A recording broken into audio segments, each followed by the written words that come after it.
arepipun nangkin toko kunjuk marang sang Narapati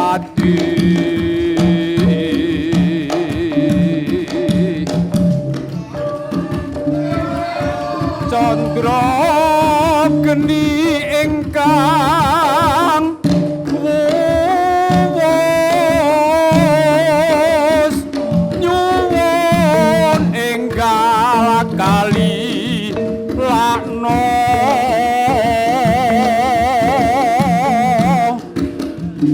pura kenca nomanungkul yen tan angulungno sun kebak ing yuda pati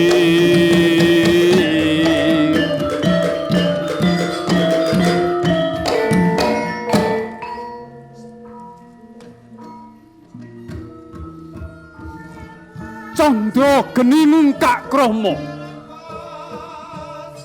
Danupaya dawuh Sang Prabu samektakno turangga lan prajurit kang gambeng ingsun bakal mandhegani perang sampun Sang Prabu mboten prayogi menawi sampeyan dalem badhe nyalirani pribadi jalaran mendika namung mengsah dhateng kadangipun piyambak lajeng menapa ginanipun wonten pura kencana kathah para senopati ingkang gambyeng-gambyeng Sang Prabu ampun menawi ngaten kula ingkang badhe majeng perang aja kaya bocah cilik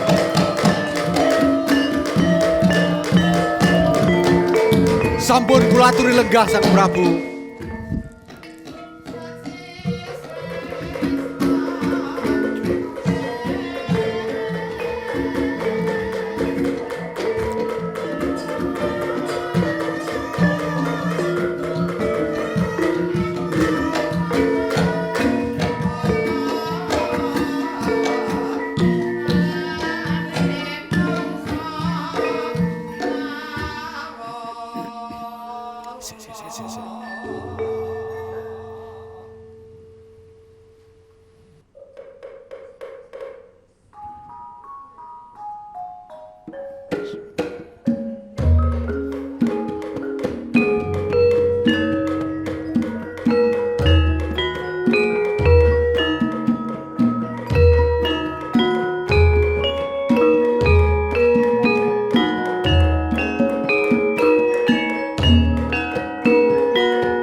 lepat nyun sih pangapunten dal. Menika sedaya para nayaka praja sampun pepak andir sowan wonten ngersa sampeyan dalem Sang Prabu. Nanging kenging menapa panjenengan kok namung kendel kemawon? Sedaya para kawula ingkang suwan menika nengga dawuhipun Sang Prabu Candrageni.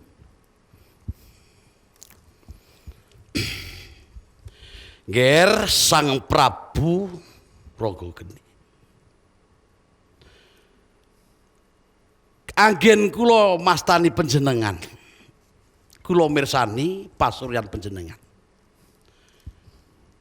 Kados nggadahi penggalian ingkang uwas-uwas. Mbok inggih panjenengan menika paring pangandikan. Senajan to panjenengan menika sesembahan kula, namung kula menika Jalumurti menika ugi guru panjenengan. Ki Jalumurti. Inggih.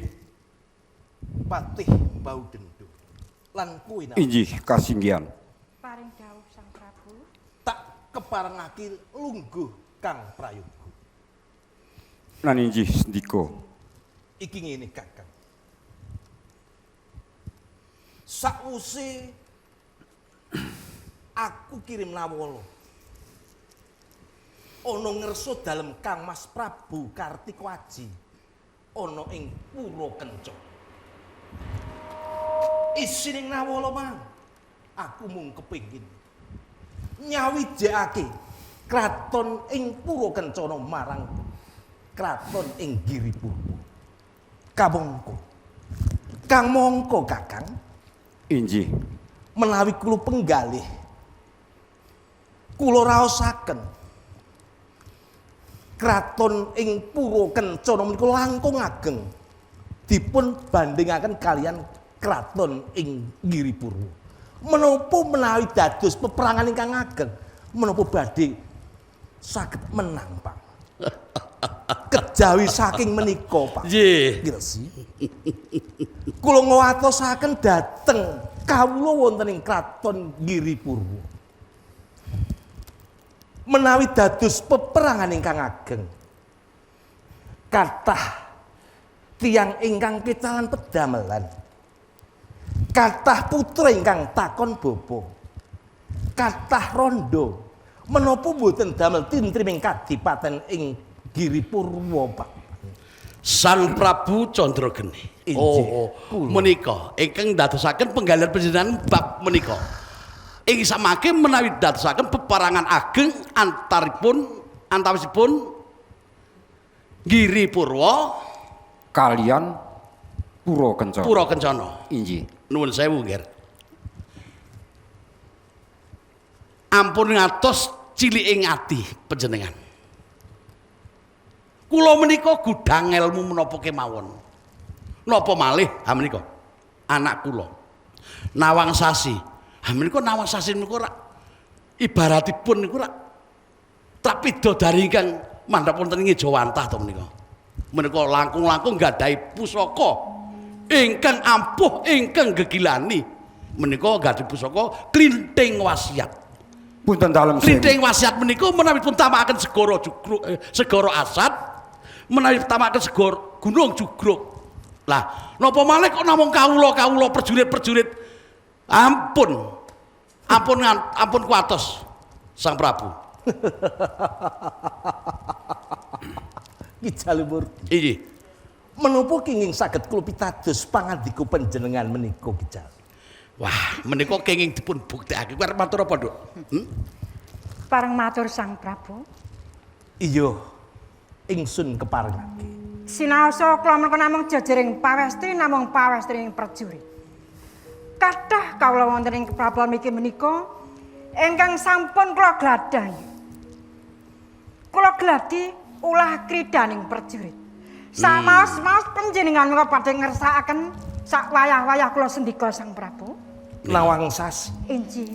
Yen ngono, kowe kena kanggo tepo tulodo ing kraton Giripurwa. Matur nuwun. Nawang Sasi. Ampun cilik ati panjenengan niku ampun cilik ati. Aku mantep. Nggih, nggih, ampun ati. Sang Prabu Jolo, woi kasuan. Waduh. Kewasan Apa? wonten Jawi. Aduh. Pangapunten. Senopati, Wah, injih kula. Injih. iki kenong pasewakan aku. Injih. Eh? Ngono kuwi Ana apa? Injih. Wonten Jawi gegeran. Ditata, atimu ditata nek matur sing terwaca. Injih. Ana ngersane Sang Prabu Candrageni iki le maturke sing terwaca. Injih. Matur, maju, matur sing trawaca. Senopati Samparniku.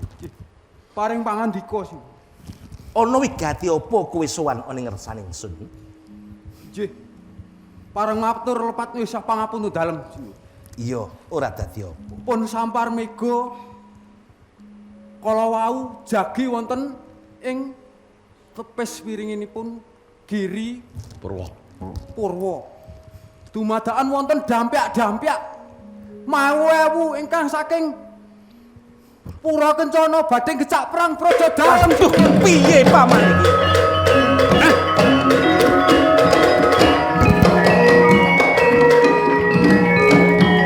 Menika saestu Kowe le matur kuwi sing tenanan. Kuwi tenan apa piye? estu menika Wis kowe rasah cilik ati. Kowe rasah cilik ati, rasah pripun Sang Prabu? Dos pundi? Ki Jalmurti. Nggih. Rening panjenengan ing ajeng sampun ngendika. Monggo katentreman wonten ing Giripurwa. Kula borongaken dhateng panjenengan.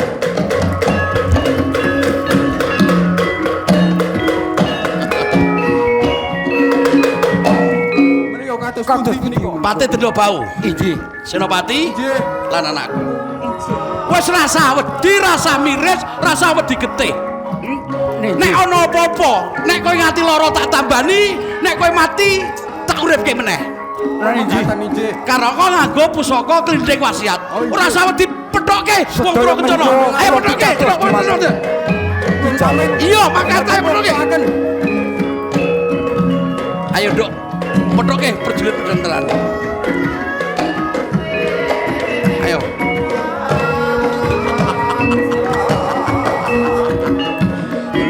Iki. Ben geger, ben geger.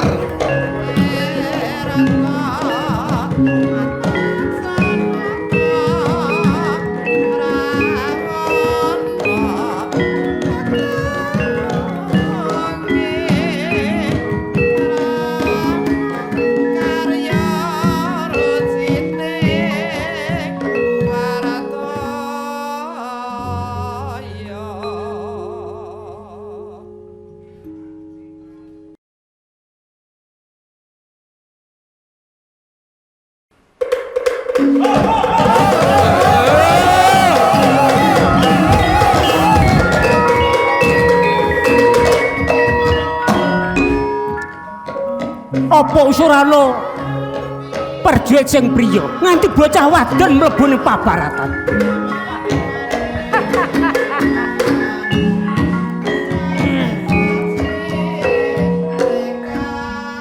Kowe aja ngino aku wong wadon.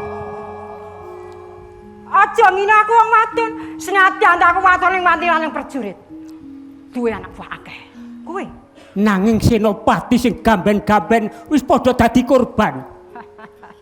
Saiki kok malah bocah wadon sing saiki ngene.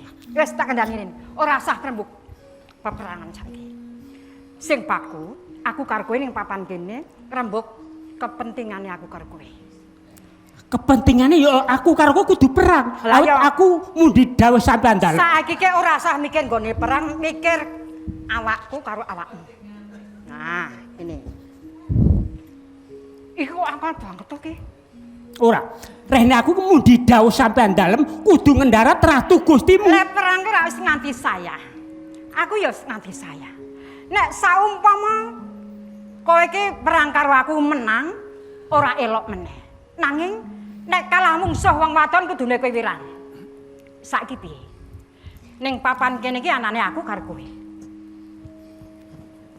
Njuk karepmu ki jero kepiye? Dipikir sing ening, untung lan rugine. Aku mlebu kene iki arep perang, ora kok arep Perang ki lupute ngoceh kaya mati. kowe kuwi. Ya urip. Kowe sing mati apa aku sing mati? Sing rugi sapa? Saiki ngene wae. Wis ora usah rono-rono kene wae. Saiki manut karo aku. Wong urip ki sing digoleki rak penake to. ning aku ki jejering senopati lho. Senopati ya senopati, aku ya senopati.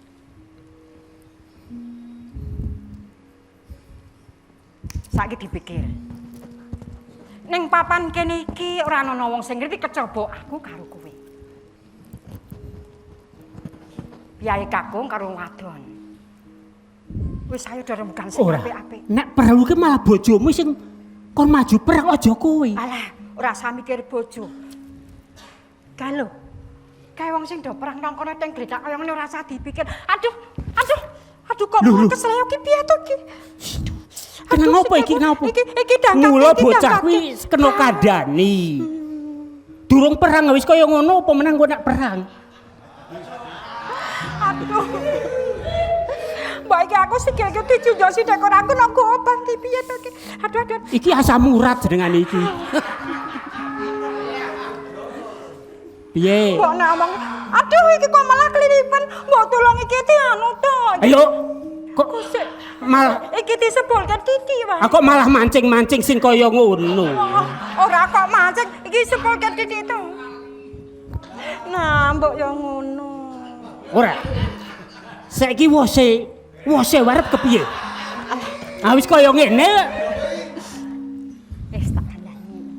Aduh, kok jebule jalur to. Ya mengko tak peteki mengko.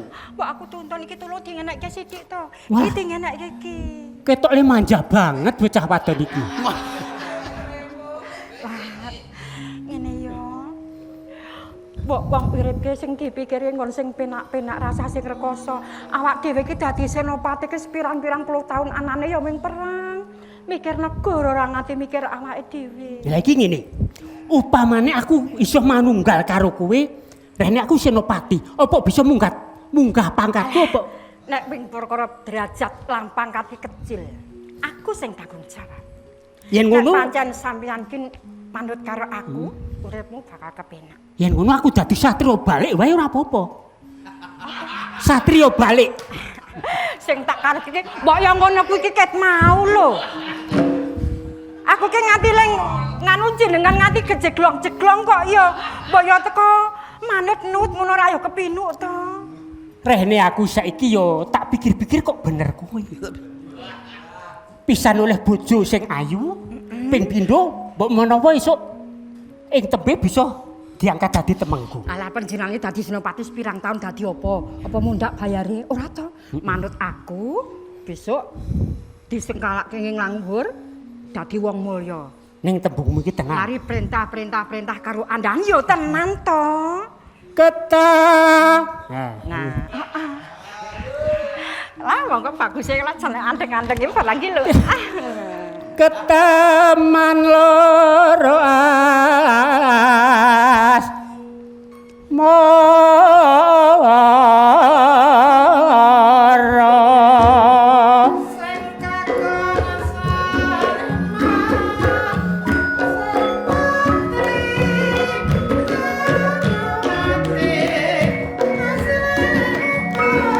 amung sira doang manis Ora ana liya kecobamu panjenengan sing tak tresnani.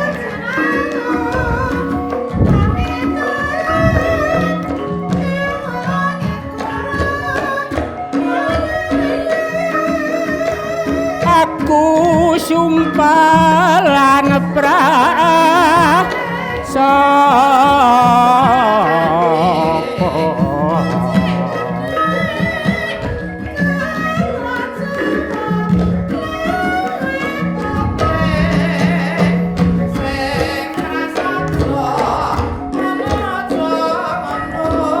nganti tumekane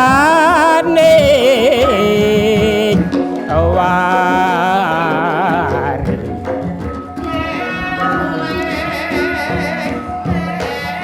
lagi sing jenengane wong tresno jebul kaya ngene.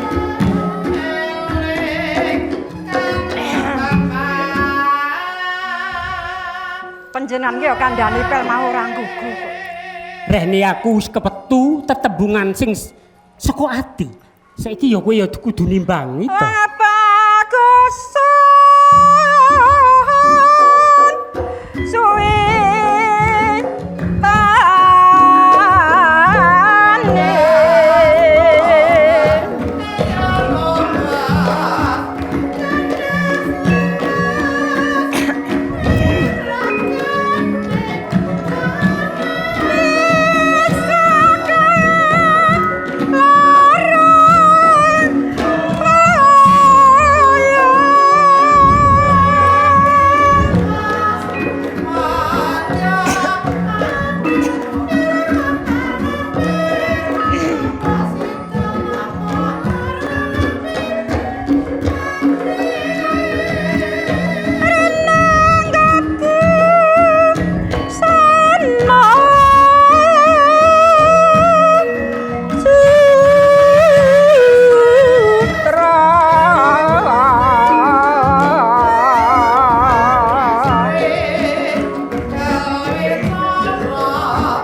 krana tetembunganmu sing kaya ngono atiku tansaya mantep.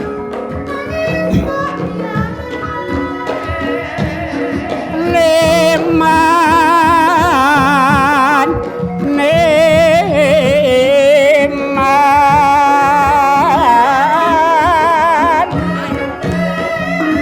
yen kinar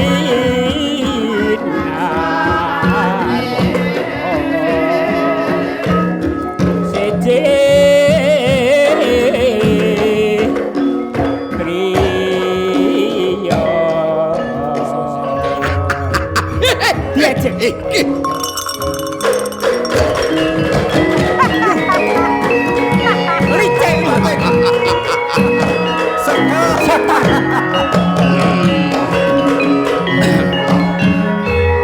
Dendra bau Inji. Senopati. Inji. Rangketen leboke pakunjaran. Oh, mangkaten. Iya. Sampai mas yen ngono kuwi. Setan. Senopati goblok ya kok kuwi. Arep apa? Arep apa? Wis Mboten bonggo nika. rangketen saiki leboke pakunjaran. Ngapura ya. Ah, iki ngene. Nawang Sasi. Inggih. Marem bombong. Ning ana sing luwih wigati iki. Lho napa to, Pok? Aku kepengin arep mulya bukti apa ora? Inggih. Iki mungkar siji. Kowe bisa kudu wes ya, wes kono dirayu Sang Prabu.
Nduk Branti mula klan mulut biyen ki pakmu cilik tak wis crita to.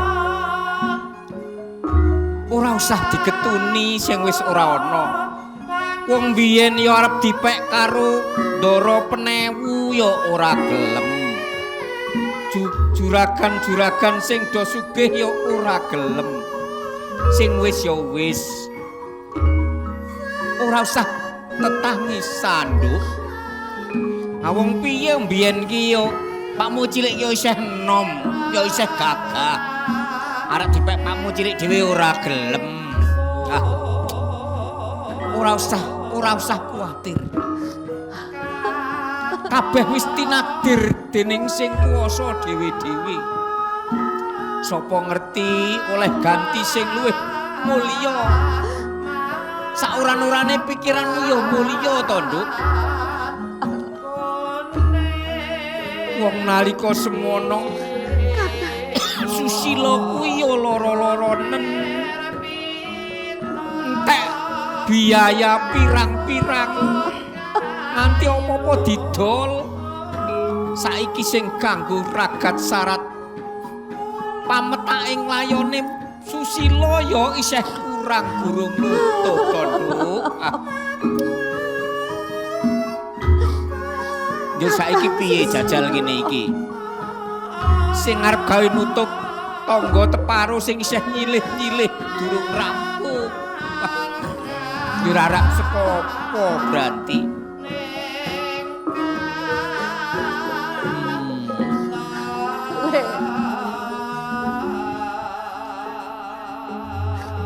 Aku rak wis kandha to biyen-biyen. Wis saiki nyuwun karo sing paring urip wae. Muga-muga oleh ganti sing luwih mulya, sing marai ayom tentrem pikiranmu lan kecukupan bondo donyamu kena kanggo sangune urip aja ming digetuni Branti. Kok cepet temen umure Kakang Susilo kuwi ya oleh. Ayo nek disuwun ngono kepingine ya sing dawa umure. Oh, iya, Ane Nek. wong pancen semono kok ya. Disawang seko awake ngono ki ya gedhe. Ya waras. Ane wong sing jeneng awak gedhe ki ora Ya, dhuwur. kudu jamin bisa urip dawa, Nduk. Pakmu cilik ki sing cilik wae ya iso tekan semene jauh urip. Apa karo pakne cilik wae? Sampean ki mbok ya ora sembrono to, Lek. Ha piye saiki wis ora Susilo wis ora ono. Lah ya arep wis ora ono iki ra yo. Atiku ki isih kelingan. Ya wis ya di. Monggo. Monggo nggih. Sopo ya, Lek? Oh. Monggo. Diatur Silakan. Iya, iya. Monggo. Den. Aku lu gono. Monggo. Juragan, juragan. Ya, suwun ya Prenjak. Matur suwun banget.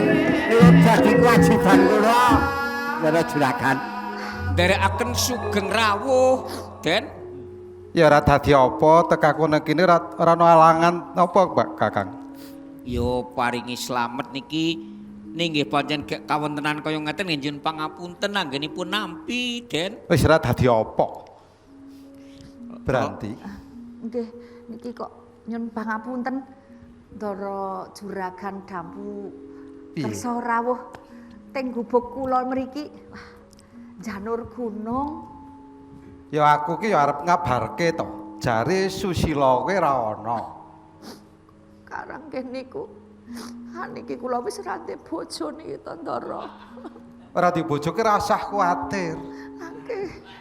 Kula niku le ngetuni niku tenanan. Kuwi ra ya ayu to, Branti. Ning ngaten niki, Den. Wong Piye? niku wong tesih gadah kekirangan werni-werni kok. Anik semare susah niku. Ya aku ya krungu, jare Susilo kuwi lara ora wajar. Ngenteke bondo pirang-pirang kuwi bener apa ora? Langke niku le lara niku mboten lumrah. Wong jane niku tok wudunen ya, Lek. Udunen ora mecah ngono. Nggih.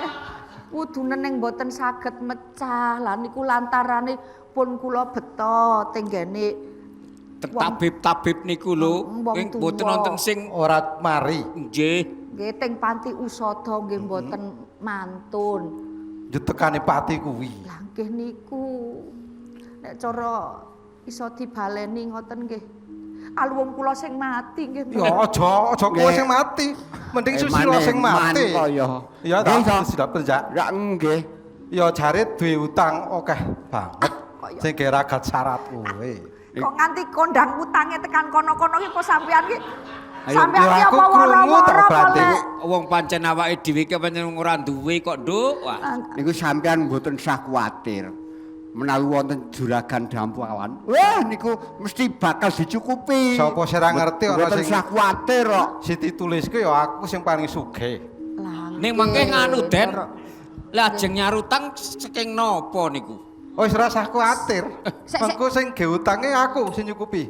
Lah, Ya ora. kok- Lah ngoten to juragan. sembrono kok. Niki artane pun Wis tak gawake dhuwit, gawe ragat syarat. Ning kula niku nggih Nak mesti mburine rak yo mbalekake to, Nduk. Nah? Lah sik mburine rak yo Ane nek mbalekake. iki Kon arep baleke diparingi. ora usah dipikir. Ora usah dipikir saiki. Sing penting kowe bisa nyarutang tangga teparo. Mboten namung tangga teparo to Ndara juragan. Niku Tekan malah ngendi? angge dugi nggene mriko sing gawe nambani kae ngene Mbah Dukun Tabib sapa nggih, kae? Mbah Tabib niku nggih dereng di Nggih dereng kula aturi. aturi. Wis ora usah kuwatir. Nggih. Sak Kowe kuwatir. perenjak wis gawake.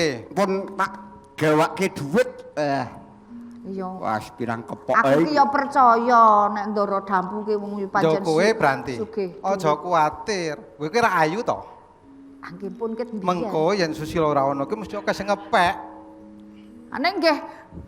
Napa ya gelem kalih kula mongko kula niku rondo gek ora duwe apa-apa kok ya. Malah rondo ki malah ya gampang to. Gampil nggih napa to? Gampang sing upakara kuwi ben ora nglatih. Ora marahi. Wong niku sing jenengane griya barang nggih pun sampai kaping semplah ngoten. Oh wis, aja kuwatir, engko sing kaya widik-widike tak ganti. Tekako boto.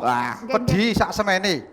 Ben mangke wah omah iki bisa wangun. Ya ana tamu ki ora ngisin-ngisinke ngono lho berarti. Ajeng dicekapi sedaya Tak cukupi. Piye lek? Saiki nek menuk kanggone aku kuwi ya anggur gelem.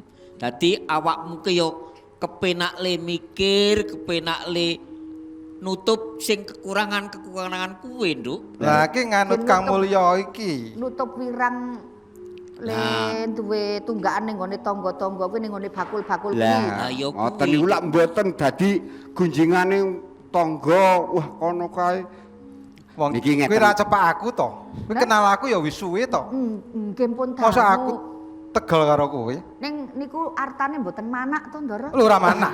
Nek manak ora manak, ora manak. Nggih mboten manak ning metu putune nggih. Nah, ngomongku retetane mesti ana. Wah, kula kok ajrih aja gelem ya, Lek. Lah engko malah ra gelem. Dhewe le arep balekke kabotan.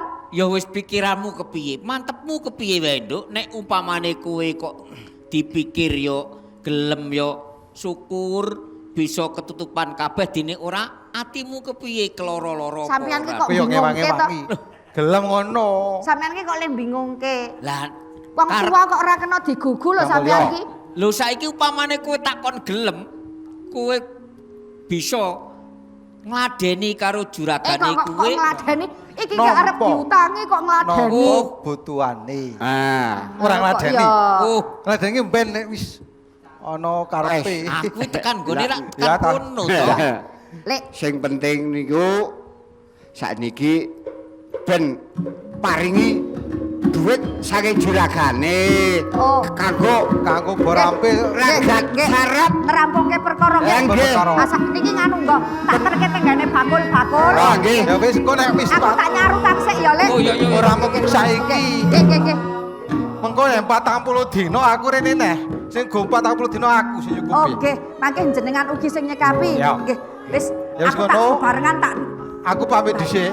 Aku tak bayar utang. Bayar utang yo. Lek perenjak ya. Oh, nggih. Iya. Mengko iki kanu nderek. Ya wis, aja bodo. Ya. Nggih. Monggo, Ndara. Go. Oh, ngono wae kok ya repot. Aduh. Hati-hati, Nduk.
Ya sing jeneng wong omah-omah ki nek ana rembug, ana perkara ki do dirembug sing apik. Ora saben-saben wong lanang bali ulate wis kaya pace. Urip kok senep. Bunek. Semplah. Lha nek perkara sumpek bunek ki le urip bebojan aku karo sampean lak wis sawetara to. Nek pancen aku kleru tuduhno luput ki nggo napa? Wis to. Sampeyan iki kleru ya ora rumangsa klerune kok Kok sih to? Wong Semarang kok dadak sengel prengat-prengut ki jar. Wong wah sik to. Mbok Ne. Tak kandhani Mbok Ne. Biyen kuwi aku karo sampeyan urip bareng lak kaya-kaya pancen ngidam wae ing Cempalo. Kapan iso urip bareng? Ning bareng kelakon bebojoan kok esuk sore ming pabdu ki njur piye? Nek perkara urip sugih melarat ki kaya-kaya wis dadi kodate ngalah. Nek aku kudu urip sugih kaya wong-wong ki lak ya wis ora kelakon to.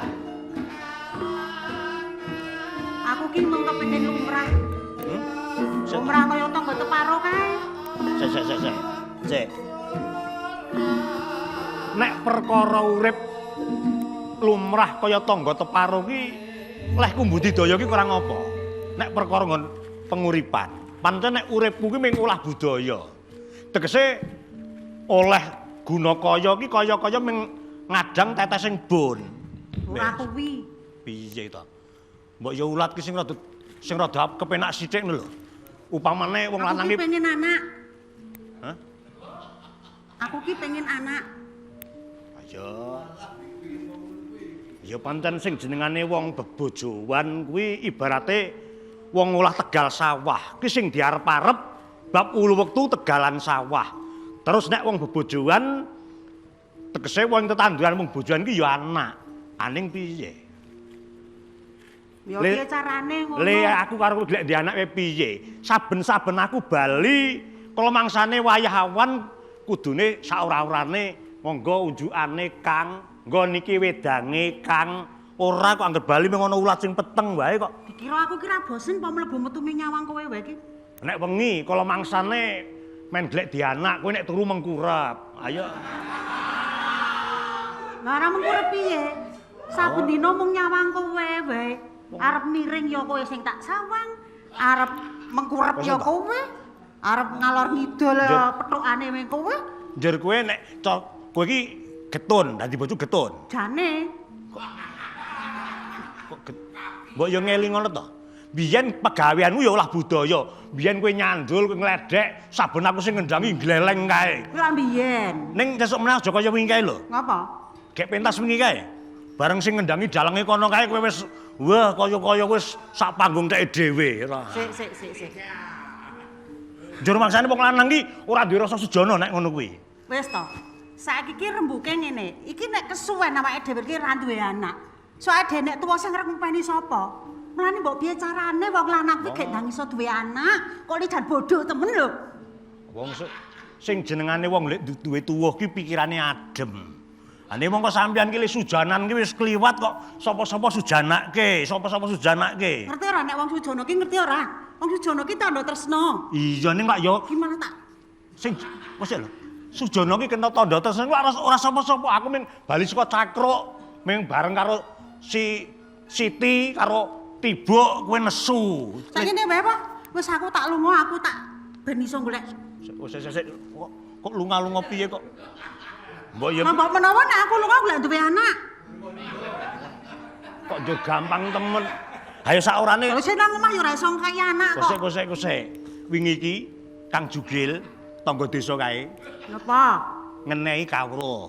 Kon piye? Aku nganti bingung lek golek. Nek kowe iki lek pengen duwe anak kon goleki godhong lingga. Iki aku nganti bingung to. Apa? Godhong lingga. Godhong lingga ki apa? Tak goleki ngetan dong lingga ki apa ora ana. Ngidul dong lingga ki aku lak bunek. Men supaya golek duwe anak ki kon golek dong lingga. Ngono kuwi sampeyan godhong ya iki kudu godhong lingga. Kok wis nek kaya ngene iki mbok wis do pegatan apa piye? Ora celap-celup to. Lah Sing jenenge wong bebojoan kok siji ngucap pegat kuwi ora kena. Ora kena tak arep-arep kok. Ngopo Nek nganti pegat. pegat urip, nek nganti pegat mati. Ayo biasa to, wong ki yo bakal mati lah ngopo? Wedi kok wedi mati. Arep ngomong apa? Wis wangsulan. Anak sing mati kok tak wedeni lho. Mbok yo dadi wong wedok ki ora celap-celup. Wong saiki mati sesuk ya mati arep ngopo? Ini aku urung lakon duwe anak sing arep terus sejarah ki sapa? Lah mulane golek gawe duwe anak. Gawe. Kowe kok Kaya nganggo lemah dinono kan ya wis dadi anak-anakan. Ha wong upama. Mane kaya ngene iki. Upama cara Tegal, sing lemah cengkar ki ayo Tegale kok. Nek lek upamane wong nandur, wong macul ki le macul ya wis bendina tak paculi. Ora wae. Apa ta? Wis ngene wae, wis. Aku anggo gunuman karo wong wedok ya ngene iki wong lanang mung ngomong sak kecap, wong wedok terus wae. Yo sakarepku to. Ha wis titikane ngono kuwi. Lah aku ki kepiye aku? Janji wong wedok kurang kepiye coba? Janji wong wedok ki titikane andeng-andeng kok nang kiwa tengen lambe ki ya wis ngono kuwi. Yo sakarepku to. Nek kandhan wis mung wis ngene wae wis. Manut. Wis aku ngene wae saiki, wis aku tak lunga. Aku tak piye carane pengen lek duwe anak. Arep lunga nang endi? Ya separan-paran. Kok lunga sak paran dunya arep ngompreng ngono kok. Ya ora aku nek lunga lah ya aku njur mengko aku. Sik. Aku kelingan biyen. Mbah Jugil. Kae sing omahe pojok desa ke biyen. Heeh. Kae biyen lak yo. Oh, anu sing wong ireng kae. Ireng. Heeh. Sing brengose sisih kae. Kae Mbah Jugil biyen lak uripe ora kepenak. Heeh. Biyen ku uripe ora kepenak. Ning bareng prihatin nang Kalimblik. Sik. Kalimblik kae lho. Kalimblik kae sing pojok kulon ki lak ana banyu sing saka kulon ngetan, sing saka wetan ngulon. Nek cara wong biyen diarani Kali Petruk. Heeh. Kuwi biyen dhek iki prihatin nang kono. Lah terus saiki dadi kae uripe iso gawe omah sing kae. Sing pojok desa kae lho. Oh iya ya, heeh. Aku tak nyuwun neng Kalimblik kae mapan Kali Petruk, mbok menawa ana pangsit utawa ana cara mengko aku entuk dalan supaya golek duwe anak. Jegur kali apa? Kok jegur kali? Tegese aku tak nyuwun nang kono lho. Lah mengko nek kaline banjir piye engko keli? Ya nang pinggir, tegese tak nyuwun. Wis kuwi nang omah melu nyuwun supaya sing tak karepi kelakon, wis ngono wae. Piye to ya kok ya kesuwen anak-anak ki piye jane ki? Ya wis, kowe percaya ora to? Simbah-simbah mbiyen ki do diwangi prihatin. Mula wis aku tak mangkat nang Kalimblik. Ya wis. Ya wis. Ya. Gawean diramungke. Rewang ana nyuwun karo panguwasane Gusti men supaya aku lan duwe anak. Ya. Wis. Sing hati-hati ya. Ya.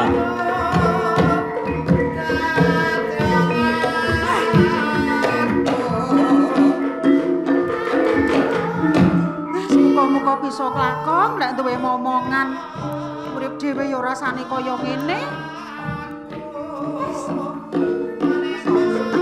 Sabar ke. Kok menawa iki bisa kelakon.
Patih Danupaya.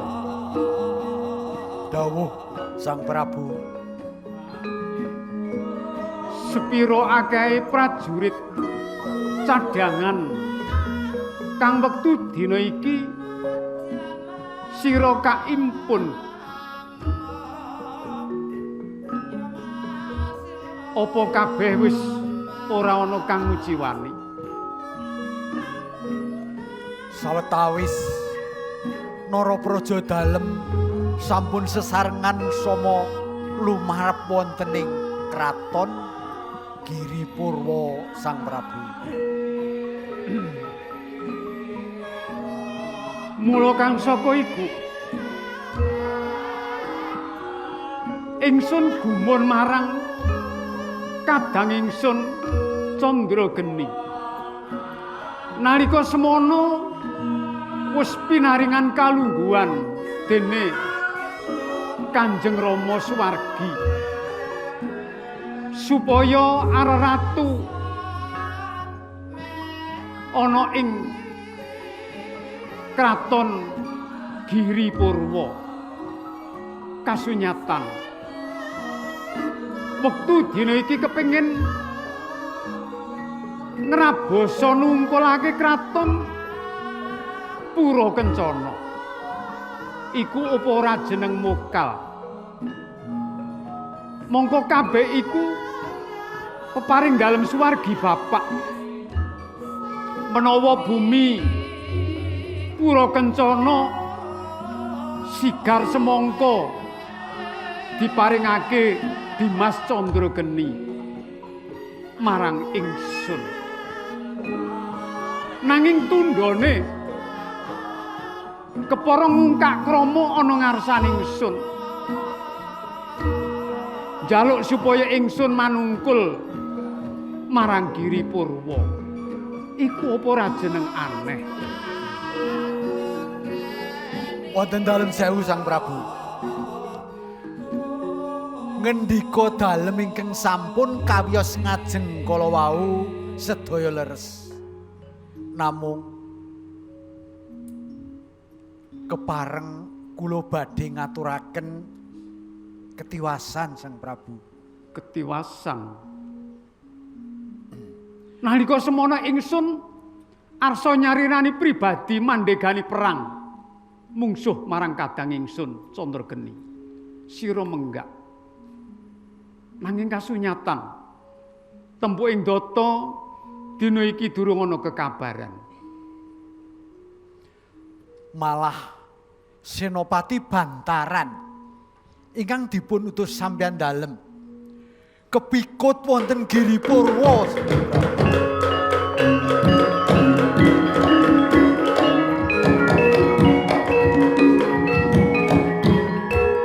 Bantaran kapikut ana Giripurwa. Leres. Mongko Giripurwa duwe kekuatan paring dalem Suwargi Bapak kang aran Klinting Wasiat.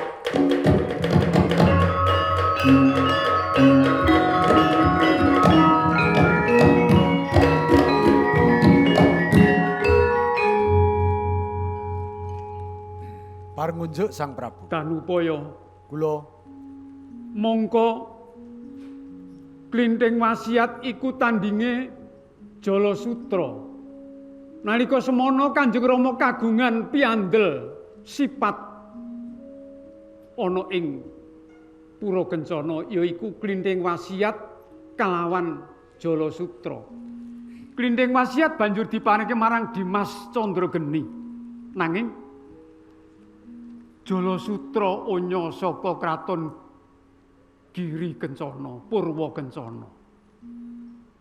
Namung estunipun kula pitados bilih Kang Rayi Candrageni menika sae.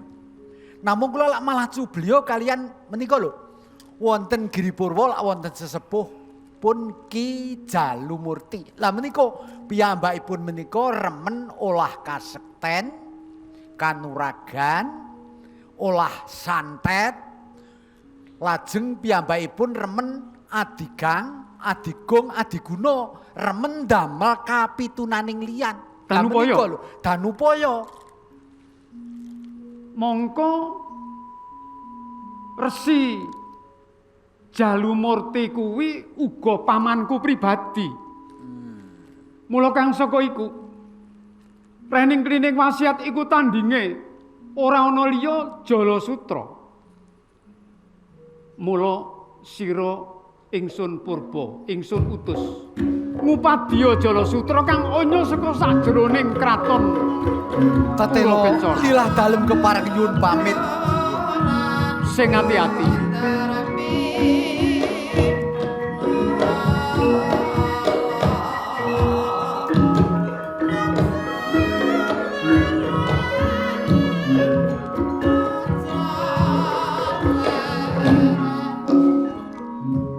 Duh Gusti ingkang agarya jagat inggih paduka sumbering sumber ingkang hanyumbri sedaya sumbering sumber.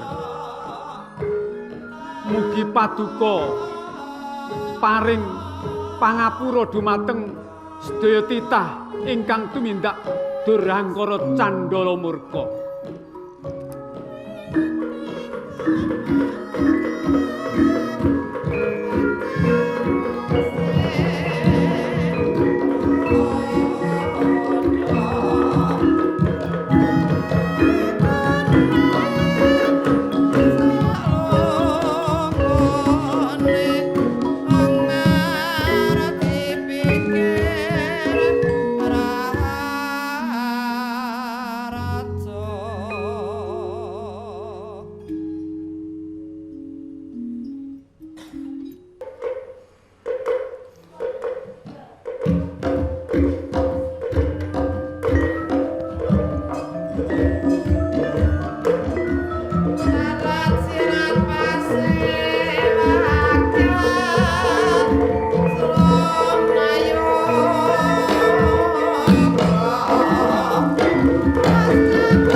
Sasi. Paring dawuh Sang Prabu. Aku ngatunake genging panuwun kang tanpa upami marangku. Mergo kowe wis bisa nentremake kraton ing Giripurwa. Kabeh para prajurit saka ing Pura Kencana wis kok kendharat marangku. Banjur ganjaran apa sing arep tak paringake marang kowe Nawang Sasi? Parang munjuk Sang Prabu. Iya. Panjenengan sampun kemawon anggenipun menggalihaken dhateng ganjaran kula menika. Sampun dados jejiban kula menika, kula dados jejering prajurit kedahipun bantu dhateng repotening wonten ing Giripurwa mriku Sang Prabu.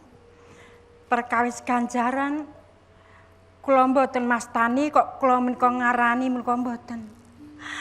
Kula sampun dipun keparengaken mapan wonten ing keprabuan mriki kemawon sampun ngaturaken saugunging panuwun Sang Prabu. Nawang Sasi. Inji. Mergo saka labuh-labutmu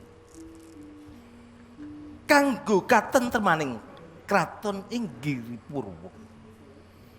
Mula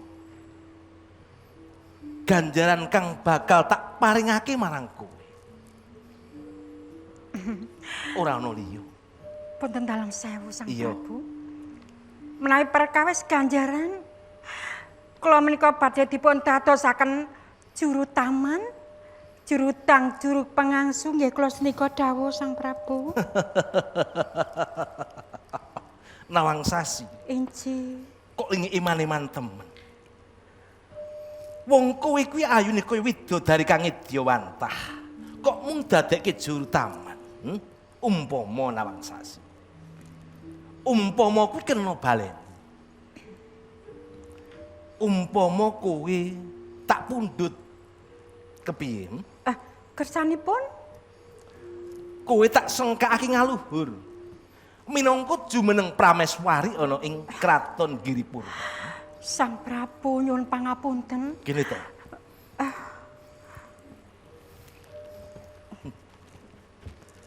Parang matur nggih. Kepiye? Panjenengan menika jejiripun Nalendra. Kok badhe ngayonaken dhateng kula kang mangka kula menika namung salah satunggiling putrinipun Resi. Menapa ing semangke mboten nglingsemaken dhateng asma panjenengan Sang Prabu. Nawang Sasi. Inji. Sing jenenge wong tresna kuwi ora mawas pangkat, derajat utawa kalungguhan. Nanging iku tuwuh saka atiku jare. Imbang ngono katresnanku ya Nawang Sasi. Namung ingkang kerawatan menika kok kula Sang Prabu. Panjenengan menika badhe nggayuh dhateng wanita pundi kemawon saged kasembatan kok namung kula. Lali data bisa lali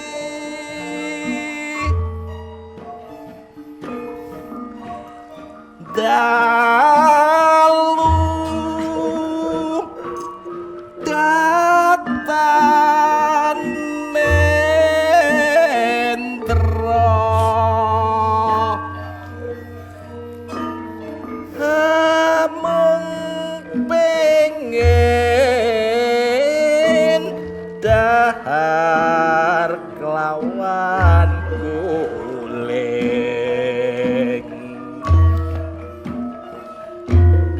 yen siang patah pengen mirsani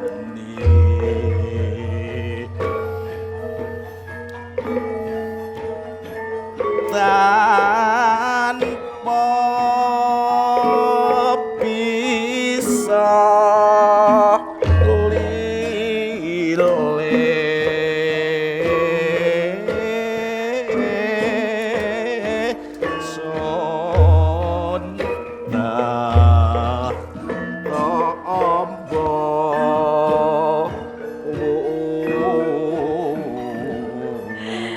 Sampun dipun penggalih keng saestu Sang Prabu. Nawang Sasi. Inji. Iki gedening katresnaku kang tumuju marang kowe, Wong. Menawi menika sampun dados agenging tekad panjenengan. Iya. Kula namung nderek Sang Prabu. Wis aku ngadeni marang aku. Inji mugi-mugi kemawon ing tembe panjenengan boten kelo dhateng kula Sang Prabu. Iya. Coba sawangan Nawang Sasi. Inji. Jret, wae. Ayo, ote. Kewan kang lagi pepas. Gambar wani kowe Nawang Sasi. Katenan kula kalian panjenengan nggih Sang Prabu.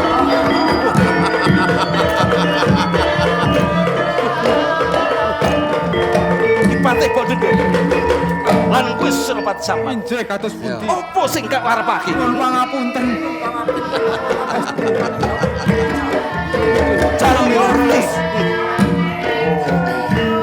Jalu Pripun, Yen pripun. wis tidak jempol marang Ki Jalur Murti ya kowe ya. Pripun nggih. Pripun. Jalur Murti. Nggih. Licik kowe ya. Kaya mangkono kuwi carane gayuh kamukten. Sing jenengane golek kamulyan niku 1000 dalane. Terus wong panjenengan ki dadi ratu ya ora pecus. Wedi getih jirih. Kok mendadak dadi ratu? Jeng pripun? Pun. Saniki panjenengan kowe wis tenanan boten ki wedi apa? Oh iki durung tak kei klindheng wasiat iki. Anu po.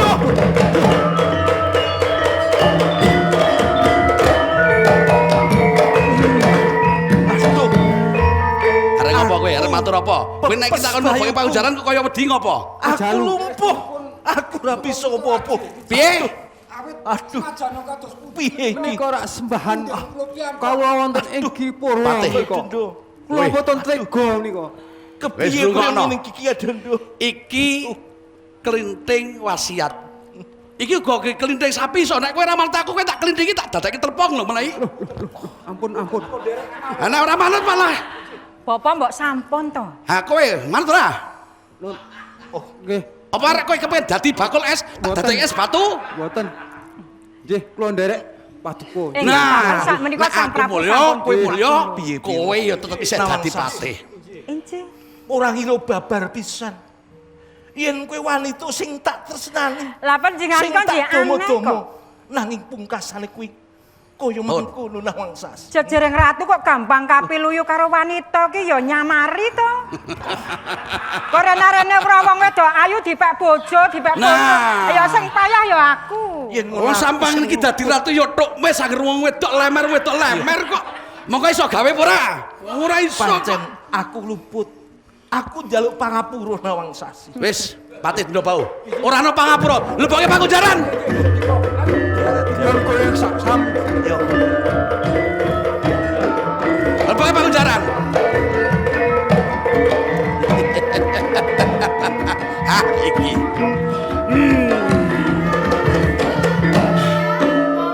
Wis.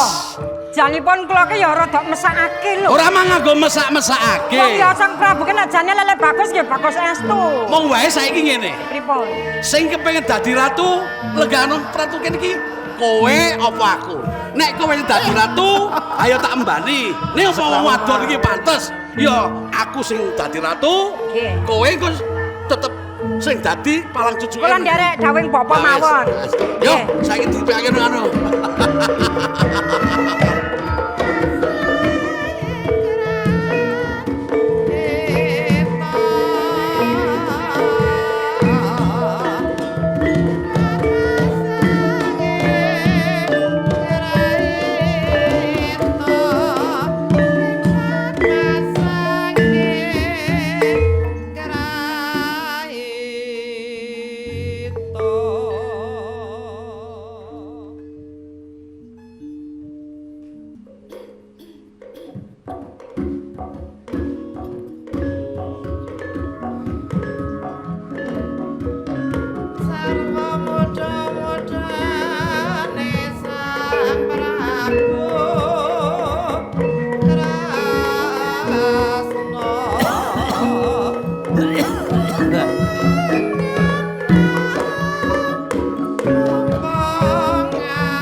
ngejak padudon meneh. Wis kapok aku. Kok beda karo adate to? Ya di ngapura ya, nek wingi-wingi aku ki wis srugal-srugul ngomongku ya wis nglarakno atimu. Iki ngene Mbokne. Lehku tirakat neng kali mbelik. Ngopo to? Aku tirakat neng kali mbelik entuk Jala Sutra. Monggo gaib sing tak tampa. Aku nyuwun neng kali mbelik kae arep entuk kabejan. Ngono to? Heeh. Ora ngopo to? Ngopo Mbokne? Ora kepenak apa piye? Ora penak apa piye? Kene ya, kene pecetono kene. Ora penak apa piye? Sik aku metah aku. Iya, piye? Wangsit mau ngono kuwi.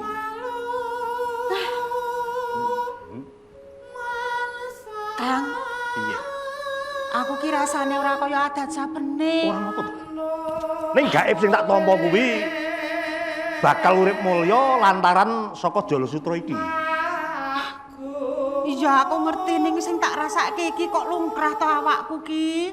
Wetengku ki lho mulek wae. Nek anyar penak ya golek usada. Golek tamba. Ora kok, aku ora apa-apa kok. Ki tak kira ya mung aku kekeselen kok piye. Ora kok sasek jeneng. Jane ngono ngene ya aku ki kepengin urip ki sing tentrem ayem. Bisa sesandingan karo bojo sak lawase, ya bisa ngomong anak kanggo sak lawase nerusake sejarahku, sejarahmu ngono to. Karepe rak ngono kuwi to. Mau kuwi. Sik. Ning kok rasamu ki kok beda karo wingi-wingi iki piye? Jane piye? Sing mbok rasake ki apa jare kowe ora kepenak? Nek pengen ora penak ya ayo golek tamba. Ora apa-apa kok, Kang, ora apa-apa. Nek aku nganti kowe ngomong apa sing kuwatir ki aku. Ora tenan ra apa-apa kok. Ora. Piye? Oh, kowe wis ngandhek. Sing tak arep-arep iki. Wis. Adi. Wis. Wah, iki. Wah. Iki tenan ora? Bisa. Dadi wis ngandhek. Wis. Seneng ya uripe awake dhewe iki bakal sempurna. Adi, wis Tapi ngandhek. aku wis bisa ngrasake seneng tenan iso turu tenan. Ngadeg tuwuhku. Bisa.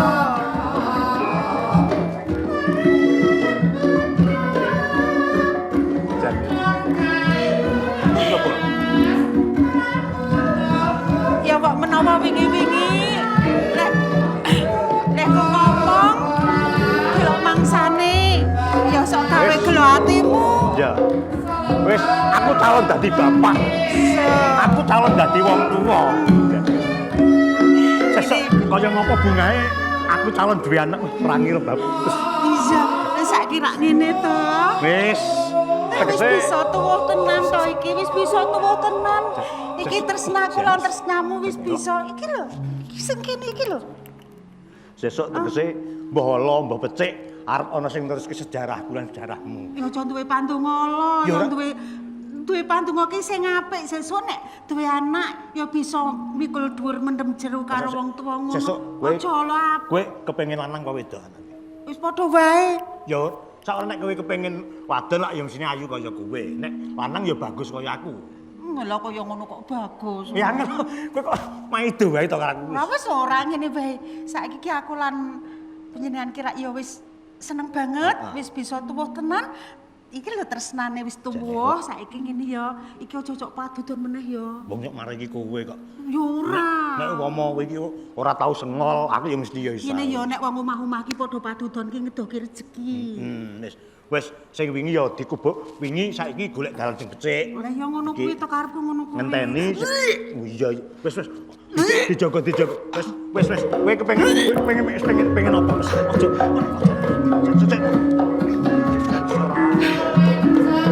Semua tenan aku kan.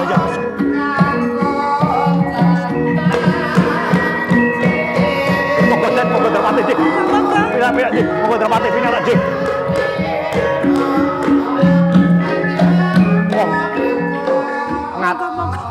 Monggo lenggahipun. Ya. Kok no piye bagus. Ndorapati. Oh nggih, pinarak monggo Ndorapati. Mbokne. Kok saben ana wong Ya ora apa-apa to. Aku kudu lungguh kene. Injih, mboten napa-napa. Ngaturaken kasugeng Raipun Ndorapati Danupaya. Ya saka pangestumu ki tekaku. Yo kabeh keluargamu kene rak ya padha tentrem to? Nggih. Nampi ngendikanipun Ndorapati keluarga kula Sigalar pinanggih wilujeng samudayanipun. Lah iki bojo apa? Semah kula, ayu to nggih. Bojo? Semah kula. Ha kene kok ya isih melek. Pripun to? Niki semah kula sakmenika sampun ngandhek kula calon dados bapak nggih. Nggih Ndorapati. Ya ngapunten. Mbok ya kono nggih. Damelke unjukan apa piye kene. Kok malah padha ribut? Kene. Wis ora apa-apa. Lah Ndorapati ora piye-piye kok gitu Ndorapati. Ora apa ora sadar. Mbokne. Mboten napa-napa jeneng Ndorapati. Ora apa-apa, cukup ora cukup. Sugengan. Yo saka panjenengan. Terus. Ya lemu banget iki. Ah niki selon beduduk awak kula niki Mas. Malah beduduk piye? Jih, lah niki saya suwek saya lemu. Pun terasaken Ndorapati nek seketo kemawon nggih monggo kok. Kisar piye karepmu piye to? Mbokne. Mburi. Kok lisu Ning janan. kene iki ora apa-apa wong iki lak bojomu to. Aku kira ngopo-ngopo. Ngene. Nyang ngapun. Sing kene, wis sing kene. Lho, Sing kene. iki malah padha ribut. Niku senengane bojo kula Kowe ora ngerti nom-nomane Ndorapati biyen kok. Lah apa? Kowe ngerti nom-nomane Ndorapati biyen wis kowe linyang Ndorapati tak tutupi. Lah panjenengan rumiyin kenging menapa Ndoro? Aku apal biyen aku ndereke Ndorapati kok. Kisarwa, Pripun? prayoga nggonku padha rerembugan, Nggih. kowe lungguh kono. Terus panjenengan caket Oh ora, aku yo ning kene. panjenengan kok dereng ewah to jaman semanten to kok. Lho kok malah biyen piye? Kula menika emu dateng kaneman panjenengan. Patih sing wibawa nayaka sing sentosa. Kok terus tutupi, merem. Iya, aku kira piye-piye. Kok mbok ya ora sujana banget kaya ngono kuwi to. Calon bapak. Iya, aku ki ngerti. Kisarwa. Nggih. Aku rene iki wigati banget lho mungkin. Nggih. Tekan Sigalar aku lak mireng pekabaran. Jare Sigalar kene ana wong kang duwe pusaka Jala Sutra. Mula tulung dudohno ayo aku bakal ngampit. Dados panjenengan mireng kabar yen dusun Sigalar niki wonten tiyang ing kagungan Jala Sutra. Iki besok sing kagungan Jala Sutra bakal bisa mukti cukup uripe sak keluarga. Kok sik aja gugup Mas. Oh iya ya arep dhewe arep dadi wong sugih apa ya? Iki saestu Ji Ndropati Ji. Wes. Rungokno sik ya. Pripun Ndropati? Jala Sutra iki bakal dikersake pepundhenku. Kersake Ya Sang Prabu Kartikowaji ing Pura Kencana. Gak iki. Oke Ndropati. Kok ngendika panjenengan wijang bilih Jala Sutra badhe kakersakaken Sinun Prabu Kartikowaji. Kersanipun? Ngerti ya? Ing Pura Kencana saiki lagi peperangan kelawan Giripurwa. Kuwi mung lho sedulur lho. Konjeng sinuwun Giripurwa. Sang Ayo, Prabu Candrageni yang kadanganipun Sinun Prabu Kartikowaji. Bisa kelingan tuh, bisa kelingan Nggih. Terus Pura Kencana kalah. Nggih. Merga ing Giripurwa kuwi kagungan pihandel jenenge Klinthing Wasiat. Oh, lajeng badhe tumbas Jala Sutra ngaten. Nah, njur Klinthing Wasiat Piye to? Daripun ora. Dol kok malah tok dol. Dos pundi? Sing kanggo ngalahke Klinthing Wasiat ki ora ana liya, kajaba ya mung Jala Sutra.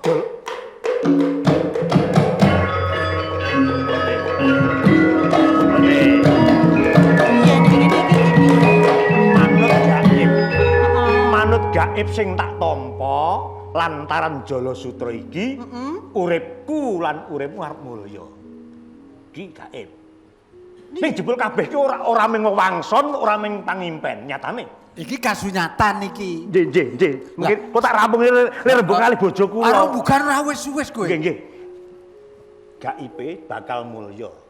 Nyatane kowe saiki ngandhek aku calon dadi sing didam-damke aku kuwi anak. Sing ping pindho, iki bisa dadi pralambang tentreming negara. Nuwun sewu, Ndropati. Menapa kepareng upami ta dipun basakaken menika Giri Sayembara. Menapa kepareng kula nggih badhe nderek udu tumrap tentreming prayoga banget kuwi. Kok kaget? Ampun getak-getak niki bojo kula Saking bombonge. Ya. Iki enten lara jantung. Saking bombonge menawa Ndropati iki biyen ngene Ki kejaman Kesmo, mudani ya. saben ngendika mesti iya.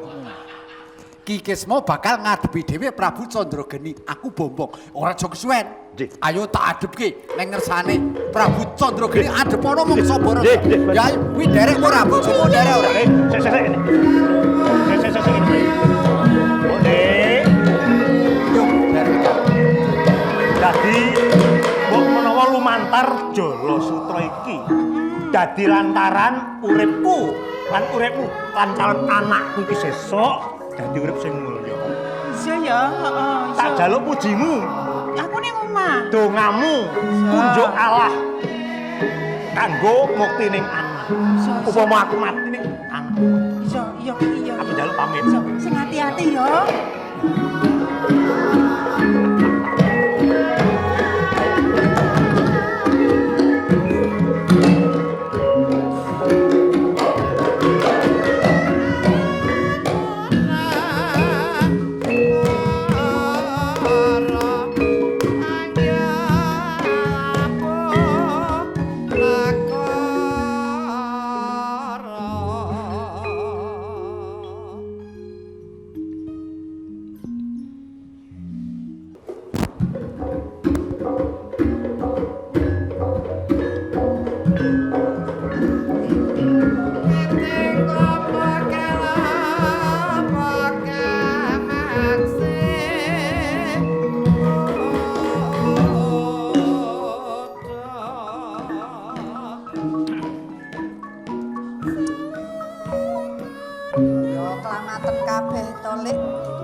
Mula kowe iki mbiyen rak manut karo aku rak kepenak wit ben-ben to, Nduk. Ha iya, ora ngira ya, Lik. Ha iya. Nek juragane dampu kae iki piyayine kok jane brajak ngono lho. Ha iya. Mula karo wong tuwa ki sing gugu.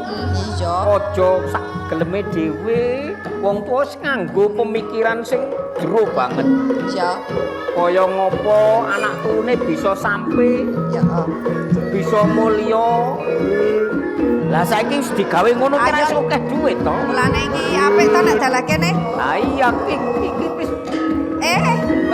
Monggo waduh. Alah. Kene Kang Prenjak. Iya. Wis rasa resik-resik. Nggih. Nah, aku teko dirisi dhisik. Wis. Resik lenggah mriki. Turun. Sampeyan sing kono. Melu kok kene. Iki slamet to niki. Ya pangestune. Nyun pangapunten alah. Slamet ngene. Niki nembe resik-resik. Oh, alah wis pangling aku. Nggih niki. Pangling joglone dadi to iki. Nggih, karang nggih dicicil saka niki wau wilujeng saking dalem. Yo, slamet ngono ku teko. Slamet to Kang Mulya. Nggih, pangestunipun. Niki saya lemu niki kok ndara dampu. Nggih. Saya lemu kaya ngono. Nggih, sakploke wingi jenengan maringi nika arta damel ngrampungi utang. Damel dandan-dandan. Ning tesih dereng nyatus dinten dereng to. Iki wis mangsane nyatus po? Wah, nggih meh mangsane niki. Oh, durung nyatus. Nggih kirang langkung nggih pendak malih. Oh alah, pendak meneh. Nek perkara arep nyatus, aja kuwatir. Ragat aja kuwatir. Wis manut aku. Manut aku. Ning sing wingi dereng saged ngaturi, Den. Ning intine ngene, Branti. Nggih, pripun? Tekaku ana ing kene iki ya sepisan tilik slametanmu. Pindhone aku nggih, ajeng neliti niki. Neliti kawungan ana ing wah, nggih kalih dipresani to. Pendopo ya wis apik ning kursine ru ganti ya.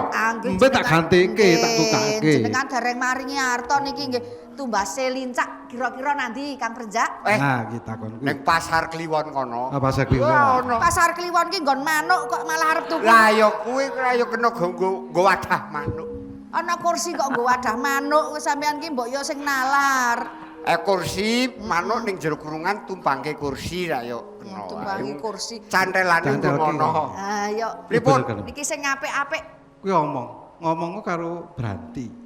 Wasi dhewe teko ning kene iki karepe piye nggih? Lah nggih ajeng anu nggih wonten kersa napa niki? Nggih mangke riyen kusik. Oh, dadi kabeh wingi lho sing dhewe kuwi tetuku apa wae uba rapi lak kudune diaturke ndara dampu. Nggih. Lah men ora sasar susur engko ndarani ana sing nilep dhuwit barang ngono to. Pun dados sedaya ingkang sakingan niku durung ganti kabeh iki. Ayo kae nggon mburi kae jek bolong. Nek bab kowe aku wis ngaruhke. Wis aku percaya karo kowe. Mboten wong sing wingking niku tasih kena leboni tikus kok. Ya mengko tak tukake semen maneh to. Lah ben dirapeti. Dirapeti. Ya karo watu. Watune iki mbok aja sing cilik-cilik. Sing gedhe to. Kaya sing gedhe. Karo njuk sing kae lur sing metu nganu kaya metu kae lho. Kaya batu alam kae. Karepmu sing badikan ngono. Nggih sing metu badikan iki. Lah mengko tak dukirke dhewe. Tak dukirke dhewe mengko. Saged napa nduk? Oh saged ngukir ku saged aku. Niku niki mboten namung sarmer niku lho. Marmer kok sarmer nggih. Niki ndara dampu niki mboten namung ngukir watu, ngukir jiwa raga iki iso jare. Siasane. Ana juragan kok ngukir jiwa raga. Apa iso gawe uang, Pak? Wah, biasane kaya ndara dampu kuwi. Ya nintilantari ya bisa to. Kok saking ampuhe to jenengan acarane gawe uang niku pripun? Mengko tak domongi nang mburi, kepungkuran nang kene yo ngisi-sini to. Napa niku wadi to, Ndara? Ya, dene wadi ya wadi, dene ora mergane ya kowe wis padha kawula wis do ngerti dhewe. Nggih. Njur mangke medale kados serta nika. Cetakan nika. Nggih, didukir kok siji. Ngukir uang ki ngono. Ngukir jiwa. Oh, ngukir jiwa. Sing ngerti ora? Nggih. Wis. Lajeng nggih. Sapunika lajeng pripun? Biayane niku nggih kathah to niku. Mengko aku sing tanggung jawab. Ning intine ngene, Branti. Apian tenan kok ndara dampu. Aku ana ing kene iki ya mengaruhke ya nagih janji jane. Nggih. Ning nggih matur nuwun. Ya. Sak pungkure rawuh panjenengan gek pas ajeng mitung dina bojo kula nika to kula ijeh rasane ati niku jeh susah ning bareng enten rawuhe ndara dampu kalih Kang Prenjak mriki kok paring sabiyantu njur susahe kula niku Sampun pun paling mboten nggih pun kurang ilang. suda Wis ilang. Nggih wis Lah ilang, mulane malah tambah seneng. mulane wis ilang susahe. Nggih pun digawek-gaweke. Mengko yo omah. tak tambahi sing akeh. Ajeng tambahi Tak tambahi. malah. Ngene iki piyayi kok. Ning ya kuwi Yo, kabeh bejo-bejane. mau ya ana syarat. Ana syarate. Sik, kok Syarate napa niku BPKB? nganggo syarat. Ana syarate. Mergane aku mbangun omah ki yo ngentekke sapi 8 jare. Ya ora Cak. Nggih. Sertifikat lah urung duwe ta? Sertifikat nggih bareng niku. Nggih. Nek ajeng ngersake sertifikat niku dereng gadah. Ora usah nggo sertifikat. Ha ngangge napa niku Ndara? Mung kowe iso nglanggati aku Branti. Sik. Lah angger gelem mbok pek bojo juragan dampu kowe wis Nglanggati aku bab utang wis tak gesah. Bar. Sraono kowe diutang karo sapa wae. wis ora mbok dianggep utang. Kalian jenengan nggih mboten duwe Ora utang. diutang. Utange kula Sah. sah. Nek kula dadi garwane jenengan. Bojoku. Jebolane. Ngertine iki lak ya lek apian ki lahir batin to lek iki. Ya sapa wonge to wong lanang kuwi ngetokke duit ora njaluk upah. Sapa gelem? Ora jak. Nggih ngoten niku. Ngertine kula niku Iki ra yo lenggo ubo rampe tetuku bangun ngene iki ra yo kabeh nganggo duit. Ya ngentekke Nek sapi nganggo godhong 8. ya ora payu. Nek Lah mulakno kuwi ra yo ana seranane to Lah nggih berarti. ning kula ngertine niku nggih jenengan niku ikhlas lahir batin. Nah kok jebolane Jane aku yo nyawang kowe iki wis suwi yo Karepmu tresno saiki jare. kepiye supaya nek iki bisa rampung apa arep kok langgati apa atimu piye, Nduk? ya nek aku kok nganti nglanggati Ndara Dampu mengko aku ki gedosan. Lah kuwi Wah, mangke garwa Gedosan jenengan gedosan kon piye berarti? Lho, jenengan niku garwane niku pun gangsal to Ndara. Lah. Kuwi krungu aku ngantene ping 5 kapan?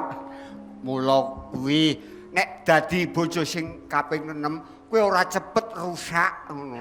Kok Lah yo awet. Pinter kowe, Cak. Pinter kowe. kok malah ora cepet rusak ki priye? Kan nomor 6. Nomor 1 sewangi, nomor 2 rombengi, nomor 3 ya 3 wengi. Kowe nomor 6 ya wis seminggu dhewe aku wis loyo jare. Lah yo niku jenengane ora cepet rusak. kepengin mlebu swarga kiambak. Anek seneni bojo sing kono mlayu rono, mlayu rono yo dadi ayem niku. Ning nek dong kala Ayem mangsane jejem. yo Dadi ayem. kala Kan mangsane dadi ayem nggih niku. cuwo. Nek bojo pirang-pirang niku malah cuwo to Ndara. Cuwo. Lah, nggih, Cuwone to. nggon kepiye? Nggih, kala mangsane bojo sing sepisanan ora ulah-ulah mergo ngertine engko nang bojo sing nomor 2. Sing nomor 2 nggih ngertine sing nang nomor 3. Sing nomor 3 ngertine nggih engko ledahar nang nomor 4. Sing Ayam nomor engko- 4 nggih ngertine nang nomor 5. Wis tak durut kabeh. Aku adil jare. Ah nggih Wis tak nahi butuhan kabeh. Akhirnya nek jenengan ora digaweke pakanan, Lah nggih jajan. Tur niki nganu sugih kula duit kok. mikir kula niku jenengan niku Jajan ngetek-ngetek duit. Lah yo entuk pemanggih saking Mbah Kyai niku lho. Piye? apa? Lah niku nak pamanipun seneni mriku ajeng lebokke neraka to kalih rusuk kalih bojone sing setunggal niku marekke lara ati kula. Ini janji aku Mlebu adil neraka. ora mlebu neraka. Ah tekan gone mangke sing bojo ping 6. 6 5 niku niku pun gawe apik kula niku dunggahke swarga mawon. Sampeyan ki jane Wis iki ngene, Branti. Kerian iki lek sampeyan ki jane mbela kono apa kene? Ha bingung aku. Ah sing ponakane ki sapa? Aduh, ayo saiki karepmu piye wis, Nduk? Lah ya sing ponakane aku kok malah sampeyan ngrewangi kono ki lho. Ya kowe ora kepengin to. Wis 100 dina kowe ora Nggih, nyun lade karo lanang. nyun pangapunten Ndara Dampu nek nggen perkawis batin niku estu. Nah Lah, niku.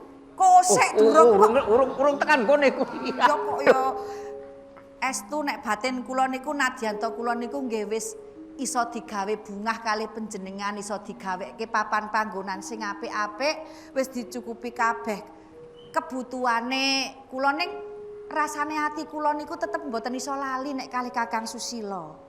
Susilo kowe wis nono. Lah kene nyatane kula Kowe aja diarep-arep Susilo. kula nggih isih tresna kula nggih mboten ngarep-arep nggih mboten ajeng melu. Wong aku ning kene kok ngarep-arep Susilo. Ora jak? Nggih ngoten niku to, Ndara. Mulakno. Nggih. Langgatano aku. Mboten Dadi bojoku. aku mboten. mbok nganu sanese kula mawon tak Oh, padoske. aku ki wis sajene wis suwe lho. Tresno karo kowe lho. Pel Susilo isih urip kuwi aku ya wis rumangsa tresno jane. Jebolane. Ora ya? Bener ah? Ya, nggih ngoten niku jenengan pun gadah ras tresno kalih Branti niku ora nggih. Ya nek ora tresno aku wegah ngragati semene kae aku. Nggo liyane mawon. Agak-agak bojo kula leh mati niku dipateni Ah, ya. jenengan. Aja ngarani aku nek bab kowe. Bab pati kuwi sing mateni sing kuwasa. Niki mesti jenengan sing gawe niku. Sing gawe kula digawe mati niku. Sing mati ki sing maringi sing kuwasa. Dudu aku. Nggih, anu mawon Ndara Dampu estu. Kula mboten sagah. Kula tak nyuwun wekdal nggih. Anggep mawon kula utang kalih panjenengan. Kesuwen. Kesuwen. Wis 100 dina jare. Tak nggih. Nggonku ngampetke wis 100 dina. Niki mangke kula ijoli. Duit Ijoli sing apa? damel. Nggih kula ijoli dhuwit kok ya. Ora isuke balekke kabeh bangunan ning Kula tak buruh. kene ra bisa balekke. Tak buruh teng kutha mrika. Yen direwangi buruh nggo nyarutang arep kapan? Olah. Apa ya ora selak tuwa? Sakniki ngeten mawon, nek niki panjenengan adreng kudu dados garwane ponakan kula Branti. Lajeng sing Branti pancen megeng boten purun. Sakniki nyuwun pengadilan wonten ing Pura Kencana. Ora sah nggo pengadilan. Wis Saiki ora gelem uga peksana ngene. Ora gelem karo. Branti. Ah, cilaka. Niki pripun? Doyak. Doyak iki. Ngaten kan panjenengan badhe mari. Bujung Branti. Wis Gelem ora gelem kudu gelem dadi bojone. Branti ya Melayu. Gusti Prabu kula ingkang sowan, Gusti.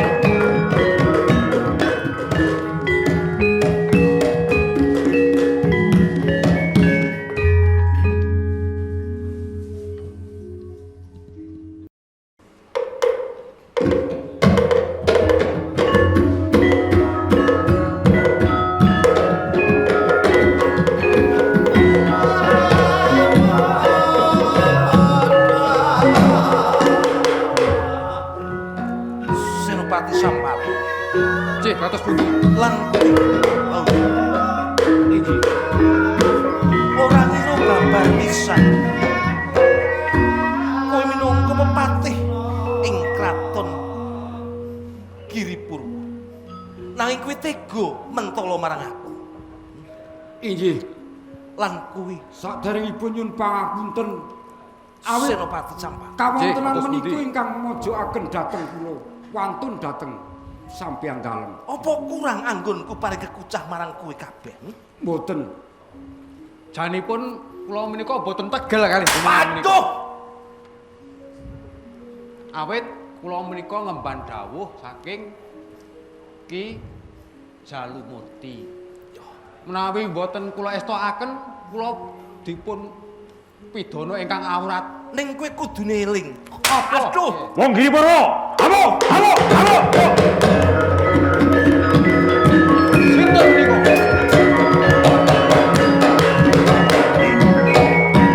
Ratu Giripura ndi? Sang Prabu Candra Geni ndi? Ditepungake dhisik sapa kowe wali mlebu ning pakunjaran Giripurwa Kula Ki Sarwa. Sarwa. Nggih, pinta saranipun Ratu Pura Kencana. Panjenengan Aku pepatih dalem ing Giripurwa, aku Bauh Denda. Sampar Mega. panjenengan Warangkanata ing kraton Giripurwa. Iya. Sang Prabu Candrageni wonten pundi? Badhe kok kendarat. Sang Prabu Candrageni ana sajroning pakunjaran. Cik. Yo. Hai.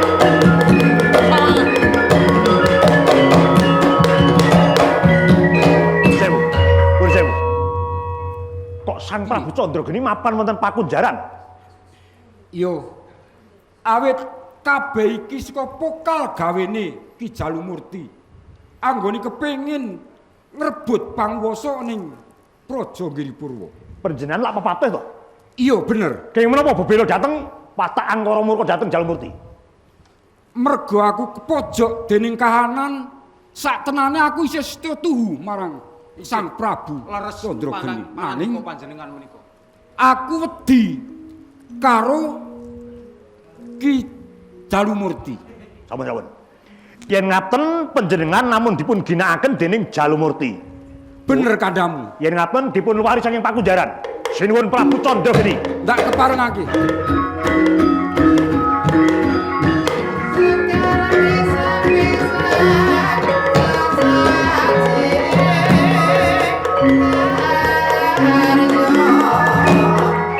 Sang Prabu tadah geduka. Kula kumawani jawab dhateng panjenengan mapan wonten ing Pakunjaran mila estu boten teges kula badhe wani nyecamah dhateng panguwastika dalem. Sadurunge aku ngendika marangku. Nggih. Sapa sing dadi arang? Kula Ki Sarwa. Ki Sarwa. Nggih. Bocah saka ngendi? Dusun Sigalar. Oh, saka Sigalar. Ing sekawit wewengkon ing Kraton Giripur. Leres. Ing sekawit nampi dawuh sampeyan dalem.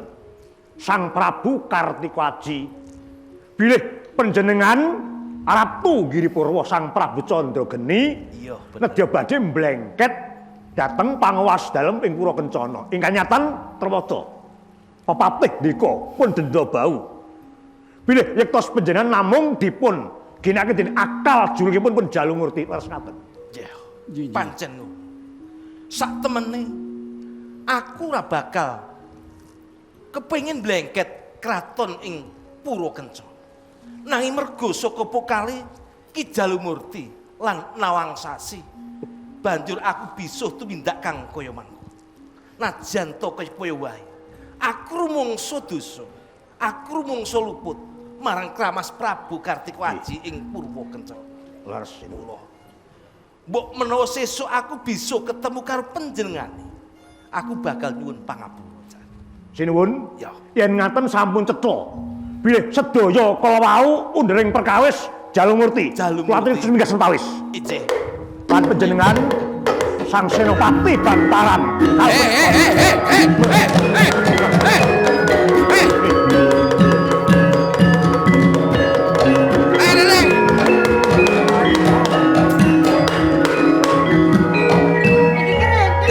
Dendra bau. Ayo, Senopati rene. Ampun mriki mawon. Wah, tak Sampun tungkake mriki malah mawon. Apa ora ngerti nek iki lho, tak dadekke esne apa? Pun. Tak dadekke es batu kae kok malah. Sakmenika pun mboten ajrih kula. Oh. Tinemuning brang wetan geger kulon tintrim. Jebul jagat isih ana menungso sing kaya sampeyan to. Ora kowe kok cerup-cerupan cangkeme. Deke iki sapa, Lah niki wis cetha. Sapa? Pun kualik nalar sampeyan keblinger netra sampeyan. Ya niki. Malah ngene nek sapa kowe iki? Sing jeneng mripat niku nek kala mangsane wis dipicake karo pepenginan ya kaya ngeten iki. Benerke barang sing kleru, malah kala mangsane sing barang luput dianggap bener. Iki cangkeme cah desa iki. Lah ngene iki basa cah desa iki. Ki sapa? Wis. Cah wedok kenyas kanyes gatel iki sapa iki? Wah, iki anakku sing paling ayu. Kamu nek gatel, ngene tak sengkol gatelan takon unggale lho. Cah wedok cis-cisan. Pengen tak rantai Mas apa piye? Wis ora. Kowe takoni sik. Jalumurti. Wis sapa kowe? Kula Sarwa. Wah, Sarwa. Aku wis ora ada utang karo kowe, wae. Kok malah rene kok arep nagih utang. Sing arep nagih utang niku sinten? Bapak niku nek biasane iso ngempet tas niku to. Ayo, kae sing nang lampu kono kae. Kedok malah kok kocak. Nika Sarmin, kula ki Sarwa kok ngawur mawon. Perlumu nang kene iki ngopo? Ha iki kok malah kowe iki piye jaga Pakujaran jebol kabeh iki piye? Piye? Kowe iki piye? Apa tak dadake mendel? Dedek kula sing jebul Pakujaran niku. Sampun boten panjenengan sela.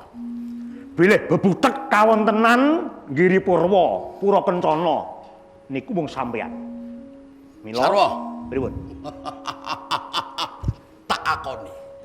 Wong sing jenenge golek kamukten kuwi kanthi 1000 dalane. Laras. Iki aku golek kamukten karo anakku. Nawangsasi iki. Boten lepat. Tak akoni aku pengen dadi ratu nang Giripurwa kene. Boten lepat. Menungso niku ora kleru nek kepengin mukti ning cak-cakan sampeyan sing kleru. Sebabe mung ngendel-ndelke dayaning pusaka klinting wasiat sing iso ngubeng mingirke kahanan apa mawon ning sak dhuwuring langit niku isih ana mega. Sak pinter-pinter menungso isih ana wong kang wasis. Sampeyan mung sekti ning ana wong digdaya. Kowe iki cak desa kok arek wani karo aku, pawitanmu sing arep menang karo aku apa? Apa? Omong cah cebol jubel kok ngono kok arek menang karo aku. Pun. Sing jenengane wong seneng ora kurang pengalem, sengit ora kurang penyacat kenging mawon. Sampeyan duwe agul-agul klinting wasiat. Sing iso ngubeng mingirke laku ning rodaning napa mawon ibarat srengenge iso diputer. Mang buktekke kasidayan sampeyan. Pun. Mang buktekke. Tenawan iki mang buktekke. Nek wong desa kene dikeli dadekke apa? Apike dadekke apa? Watu. Watu. Aja watu. Nek cebol iki dadekke kodhok. Ora dadi kodhok didak-idak. Kudune didak-idak. Bapak. Ngopo? Iki ana gambare.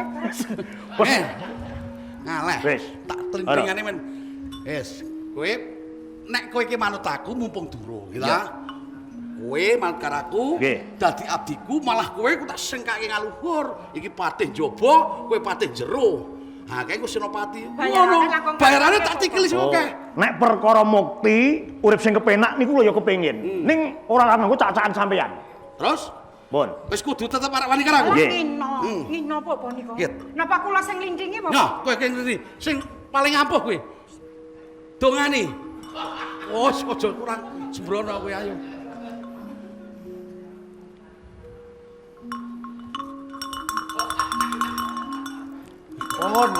Ora mati, aku wae. Wis aku wae. Wis. Pisan iki. Nek kowe pancen kuat nampani klinting wasiat, kowe nyoto wong sing digdaya. Tak guroni meguru 20 taun. Tambah 3 taun. Iki samono. Jolo Sutra tampak ngono. Pikat. Mone napa? Sinuwun, Sarya. Aku nedho trima banget marang. Wis bisa nyingkirake retu kang gawe kisruh ning kraton Giripurwa. Nggih, leres sinuwun. Aku bakal paring ganjaran marang kowe. Nggih, sembah nuwun. Dimas Candrageni. Kang Mas, monggo Kang Mas.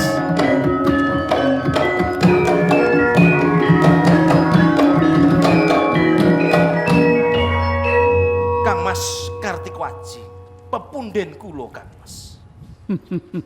Kula nyuwun agunging pangapunten. Bilih kula sampun damel derdah wonten ing kraton Purwakencana. Tanpa guna kandamu Dimas. Ijih. Kabeh iki wis kebacut. Merga saka trekamu negara dadi ontran-ontran saya ora karu-karuan. Mula jeneng sira kudu nglenggono kalupatane ora mung saka wetuning lati, nanging sira kudu mlebu ning pakunjaran. Lajeng kersa dalem kados mekaten Kang Mas. Sira ingsun paringi hukuman 1,5 taun. Waduh Kang Mas. Nyuwun pangapunten Kang Mas. Saestu kula tumindak kados mekaten amargi kula wonten dalangipun nggih menika Ki Jalumurti Kang Mas. Senajan mula bukane saka Jalumurti nanging ingsun iki ratu kudu nindakake jejeg kang adil. Senajan sira iku kadang ingsun nanging tetela sira luput marang negara. Injih. Pidana menapa ingkang badhe dipun paringaken dhateng kula Kang Mas. Kula namung nyendikani Kang Mas. Ora ana liya 1,5 taun pidananira. Sinuwun. Sumalonong kula atur. Karucata Bramantya panjenengan. Karucata deduka panjenengan. Najan to panjenengan badhe paring duka menapa dhateng Kang Rayi. Sinuwun Prabu Candrageni jer Sang Prabu Candrageni sampun ngakeni kalepatanipun. Najan to jeksa negari menika mboten wagetipun ewaken dhateng sanak keluarga dalah Nayaka. Namung ewa semanten. Kula pinaringan dawuh dening Yanapatih.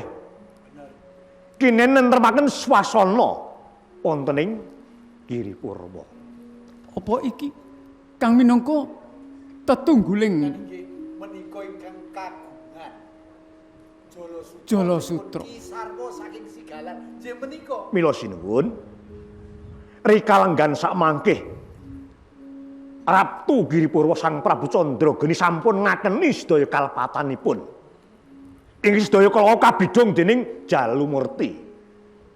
Lumantar Jala Sutra. Jala Sutra. Yen kula pikantuk Jala Sutra menika kula kepareng meminta mapan wonten saping lepen pikantuk Jala Sutra menika sinuwun. Ya iki kang ingsun upati. Sapa asmanira? Kula Ki Satru saking dusun Sigalar. Seka desa Sigalang. Nggih. Yen ngono sira pantes dadi manggala yuda ana ing kraton Purakencana. Sira ingsun winisuda besok dadi manggala yuda angka 1.